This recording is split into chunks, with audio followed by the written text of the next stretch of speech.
Welcome to the Calm Mom Podcast, the show for ambitious women ready to get off the hot mess express.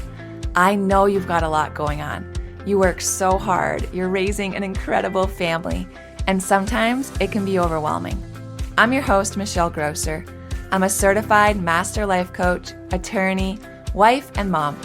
And years ago, I was right where you are. I was running a busy law practice while raising a family, and I was on the fast track to burnout. I thought I just needed to be more organized or have better routines, but it was learning how to heal and regulate my nervous system that expanded my capacity to gracefully hold more of this big, beautiful life. You too are worthy of an extraordinary life in and beyond motherhood. Learning to be a calm, anchoring presence in your home and at work is going to be your superpower. If you're here to do the inner work that brings a sense of calm amidst the chaos, I'm here to join you on that journey. Each time you press play, your growth continues. So let's get at it. What's up, you guys? Michelle Grosser here. You are listening to the Calm Mom Podcast. Thanks for being with me today. We're going to talk about anxiety. We're going to talk about some things that your anxiety may be signaling to you. But before we jump in, have you guys signed up for the Energy Upgrade Masterclass yet? I have been planning the content and I am so excited to share it with you guys. Where does it start? I reached a place maybe 7 or 8 years ago where I was just tired of being tired. And maybe you can relate to that. And what happened is that I just did so much research on how I can use the wiring of my body, harness my body's own chemistry, my own biology, right, to generate more energy from the inside out. And I want to teach you guys my top 3 secrets on how I now create energy so that I can wake up feeling refreshed, wake up feeling energized. My mood has improved dramatically. I'm way more patient. No more like afternoon crash. Because here's the thing, when we have more energy, when we feel better, we can do better, right? We can parent better. We're way more productive. We can just enjoy life at a different level. So if you are ready for an energy upgrade, man, go ahead, register for the free masterclass. There's a link in the show notes. You can go to michellegrosser.com/energy. I'm going to be teaching it live via Zoom on Tuesday, June 4th. If you can't make it live, no worries. I will record it. I'll email you a copy. But I know you're going to learn some things there.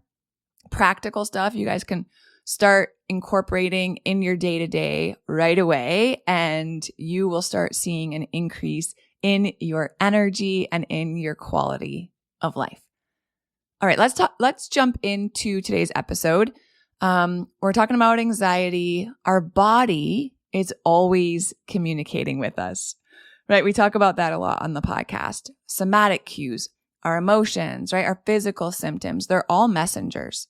And if we get curious and slow down enough to actually listen to the messages that they're sending, instead of just suppressing everything and just like plowing forward, which is how I lived most of my life, right? Just like pushing through everything, pushing through the exhaustion, pushing through the anxiety, pushing through the burnout, pushing through the dysregulation, right? For most of my life, if we slow down enough and pay attention, we can get some pretty powerful messages that can help guide, I think, and direct us in making changes that ultimately just serve us really well. So what I want to do today is I want to give you guys 5 things that your anxiety might be trying to tell you. Your anxiety might be trying to tell you a lot of different things, but here are the 5 that I tend to see most often in the women I work with. So you'll probably resonate with one or more of these. So let's jump in. The first one is that your anxiety might be trying to tell you to move. It might be trying to tell you to move your body. And I don't necessarily mean like exercise per se here, but let's kind of just start with what's going on in the nervous system when we experience anxiety. When we feel anxious, when we experience anxiety, we're in our sympathetic nervous system, right? That's also known as our fight or flight. You guys have probably heard of that, our fight or flight response. Our body is perceiving some sort of threat, right? Something doesn't feel safe, something doesn't feel okay, or it feels really overwhelming or stressful, whatever it is, it's sending our body into a fight or flight response. Now just think about those words, right?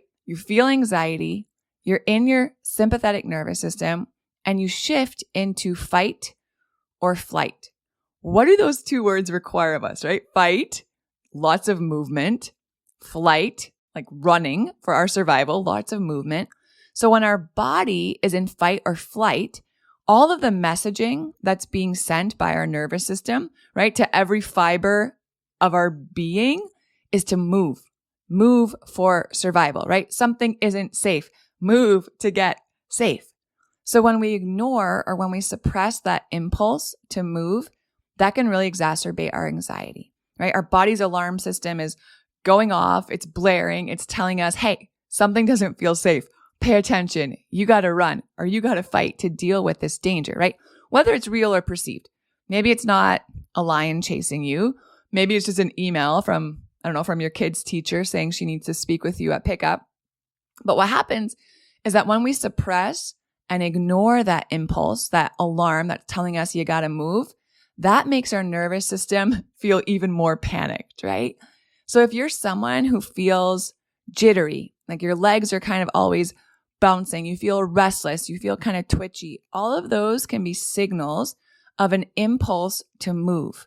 So if you're feeling super anxious, stop and just check in and see if you're noticing an impulse that your body wants to move, that it's hard to sit still, right? It's hard to just sit on the couch and be with your thoughts. This would not be a good time to do that, right? This is, if you're noticing that you feel this energy to move, not a good time to try to like sit and meditate or try to sit and do some deep breathing exercises. It's not actually what your body needs in the moment. So instead, get up, get outside, go for a 10-minute walk around the block, right? Shake your body out, do some, just move, do some jumping jacks, run in place. Honor your body's impulse to move, even just for a few minutes. And that will help send the signal that you're paying attention. You're doing what your body's thinking that you need to do. You're evading the threat, right? And that will help your body feel safe enough to shift out of fight or flight, complete that stress loop, and then you'll notice that your anxiety will shift to a place of feeling more calm and present. So that's the first signal that your anxiety might be telling you. It's time to move, girl. The second one, your anxiety might be telling you that you've got to start focusing on what's actually within your control. So if you are a worrier, a catastrophizer, someone who tends to go down all the rabbit holes and Google all the worst case scenarios, if you're someone who plans everything and like tries to imagine every possible scenario and outcome so you can be prepared, your anxiety might be trying to tell you to rein that in, right? Take an honest look at what you can actually control. And here's what's happening when we feel the urge to control. It happens to all of us, right? As human beings, we have two super basic, like fundamental needs as human beings, all of us. The first is safety. We all have a need to be safe and secure, right? That ensures our survival. The second is that we all have a need to feel loved and accepted, part of a group, right? And that ultimately goes back to safety. So when either of those two feels threatened, your safety or your love and acceptance, your nervous system resorts to trying to control everything so that you can ultimately feel safe or feel loved and accepted. So if you're someone who's ever been labeled as a control freak, right, let that urge be a signal to you, that urge to control be a signal to you that something is going on that's making your nervous system feel unsafe or unloved, right? You're going to feel judged, criticized, left out, whatever it is. So you can remind yourself, I am safe, right? I have a roof over my head. I can go to the grocery store and feed my family. I have a job or there is income, like whatever it is. Remind yourself that you are safe and that there are people who love you unconditionally. And then get honest, really honest about what is actually within your control, right? We know this. We cannot control other people, but we still try to, right? We can't control our partners. We can't control our family members. We can't control our children, as nice as that might be sometimes. The list of what we can actually control, you guys, is way shorter than most of us want to admit. Like even the majority of our own thoughts and our own patterns, our words, our behaviors, are run by our subconscious mind, right? We don't have much control over them until we actually become aware of them. So if you're feeling anxious, if you're experiencing anxiety, it might be a signal that you're trying to control things that you actually have no control over. And here's the work, right? How can you release some of that need to control? How can you let some things go and be okay with that, right? How can you not try to micromanage all the things? How can you be okay regardless of whether the party is perfectly planned or everyone does what they're supposed to be doing, right? How can you surrender? What can you surrender? And then that allows you to hone in on what you actually have control over. Conscious choices, your conscious words, actions, those types of things. So that's second. The third thing your anxiety may be trying to tell you is that there is something, my friend, that you've got to do or you've got to say that you've been avoiding. Avoiding something we know we need to do. Maybe you're procrastinating. Maybe you're avoiding something because it's going to be uncomfortable. You've thought of all of these worst case scenarios, right? And you're avoiding it. Avoiding those types of things can cause a lot of anxiety, and it is so flipping exhausting. If you've been avoiding a difficult conversation you need to have, if you've been avoiding making a decision you need to make, maybe there's a boundary you need to set and you've been avoiding it and it's wearing on you. I don't know, maybe it's just something you need to do or maybe stop doing, right? Start doing something or stop doing something and you keep ignoring it and you're just running the same old patterns and doing the same old things that aren't serving you and you're doing them over and over and over. That avoidance is out of integrity, right? It's out of your walking in your highest self. It's not the best for you. You need to be doing something differently and you're consciously coming against that. And that can cause an incredible unease within us. So if you're feeling anxious, experiencing anxiety, and you get curious about the root, and this realization comes to you that it's tied to something you need to do, or you need to say, and you've been denying or avoiding it, take the leap, you guys. Do the scary thing. Have the difficult, uncomfortable conversation. Set the boundary, right? Enforce the boundary. Stop the bad habit. Hire the coach. Whatever it is you need to do, don't delay. And I promise you that the peace that you are seeking, the breakthrough you've been waiting for, is right on the other side of that thing that you're avoiding. That's number 3.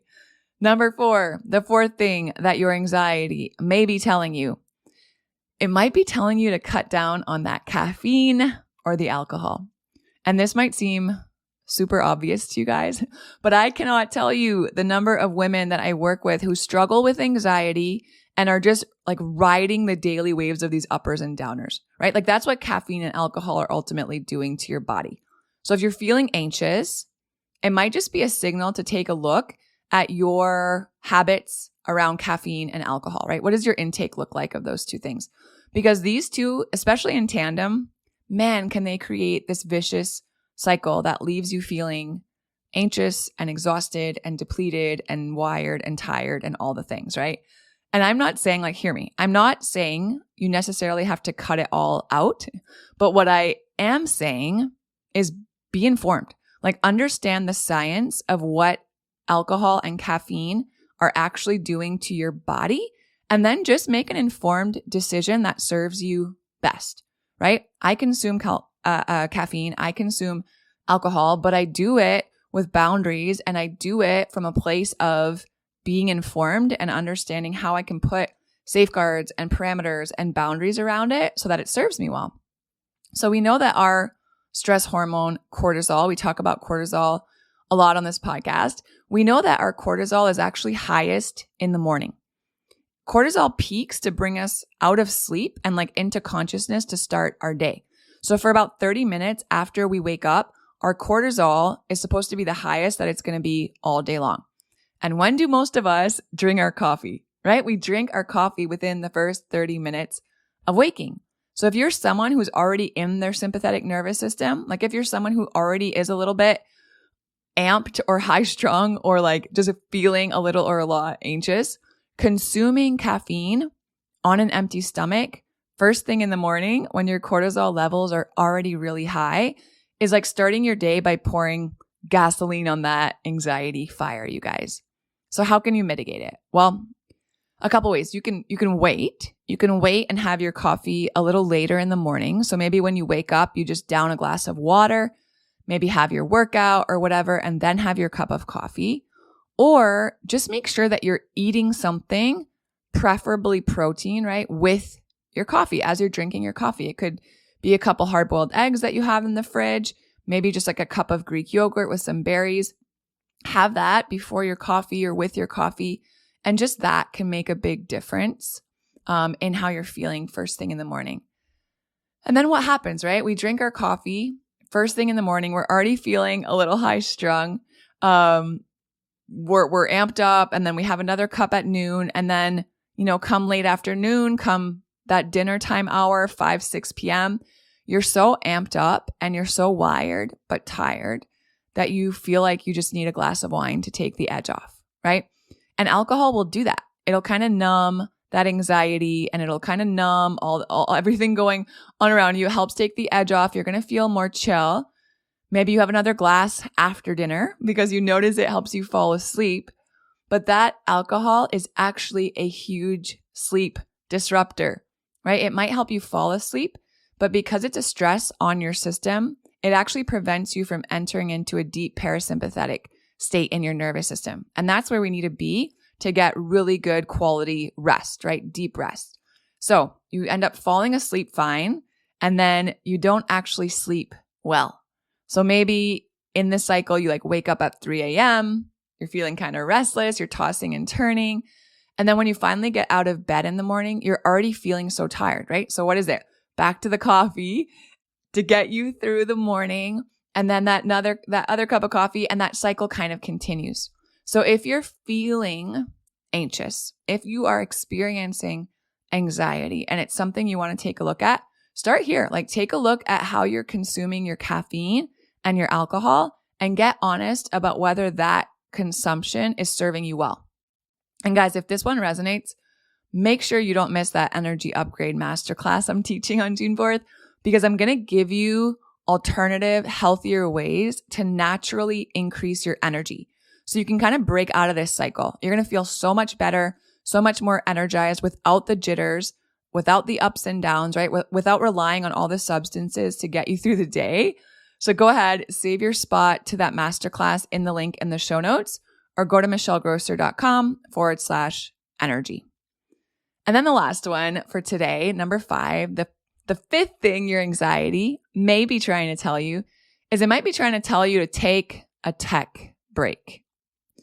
Quite a few reasons, I think, why our screens can cause us anxiety. So if you're someone who has to be on screens a lot for work, or if you tend to, zone out on social media, or you're always checking your email, or you're someone who consumes a lot of news on your phone or watches the news on TV, and you're experiencing anxiety, I think here are the 2 most common reasons why that anxiety might be trying to tell you to take a break from the screens. So here's the first one: information overload. I talk about this all the time because it's so true. We, in this day and age, especially as moms, are just recipients of a constant barrage of information, right? The news, social media, notifications from the email, notifications from the text, notifications from all the group chats and the mom chats and the school chats and the after school chats. It can be overwhelming to our nervous system. All those notifications, all the pings, all the dings, all the information, all the people who want something from us, right? That urgency to respond ASAP. So it's not hard to imagine how that can shift us into a fight or flight response. It can lead us feeling like we're unable to keep up, right? We're always running behind, this kind of urgency, this nagging something I've always got to be doing and responding to. And that can contribute to stress and anxiety. And then I think the second reason why our anxiety might be trying to tell us to take a tech break is social comparison. Social media, you guys know, it's a highlight reel. Everyone puts all the, the best aspects of their lives. Their homes are clean and they're on these exotic vacations and their children are perfectly dressed and well behaved. And unconsciously, we can find ourselves comparing, right, what our lived experience is compared to what we're seeing, these idealized portrayals on social media. And it can just leave us feeling not that great, right? And we might not even be conscious of the impact that it's having on us. But then we leave, we scroll social media for 20 minutes, and all of a sudden we're like, man, I just feel anxious, or I just feel kind of crappy, or I just feel like blah, or I feel inadequate.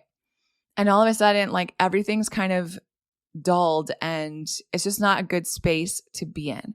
So if you find yourself feeling anxious, like take a look at your screen usage, take a look at how you're using your tech, take a look on if you might be experiencing information overload or like the effects of that social comparison, and then just give yourself a break and see what happens.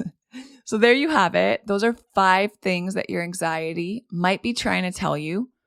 And friends, if this resonated, like maybe you suffer from, some measure of anxiety. Maybe it's chronic anxiety, or maybe you're just starting to notice it here or there, or maybe it's anxiety, or maybe it's something else altogether that's just zapping your energy. Maybe you're burnt out. Maybe you're disconnected. Maybe you're dissociated. Maybe you're completely over committed, and you just feel exhausted.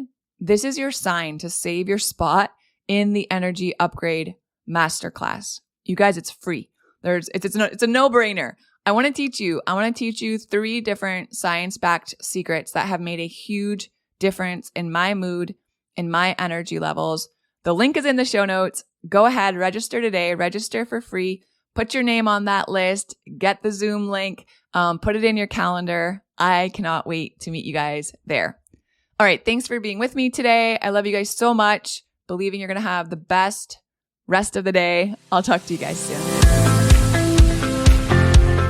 If you love Mommy's Polygraphs, leave a review.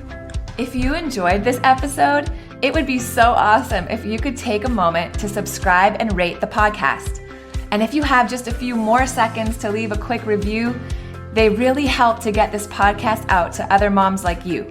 I read every last review, and trust me, when it's late at night or early in the morning before my kids get up and I'm working on bringing you all of this content, your reviews are what keep me going. Leaving a review is truly the best way you can thank me. And of course, DM me on Instagram. I love to hear from you. Thanks for listening to another episode. Head over to the show notes for this episode and all past episodes at michellegrosser.com, where you'll find free resources and more ways to connect with me. If you love the show, share it with a friend. Thanks again for tuning in. We'll see you next time.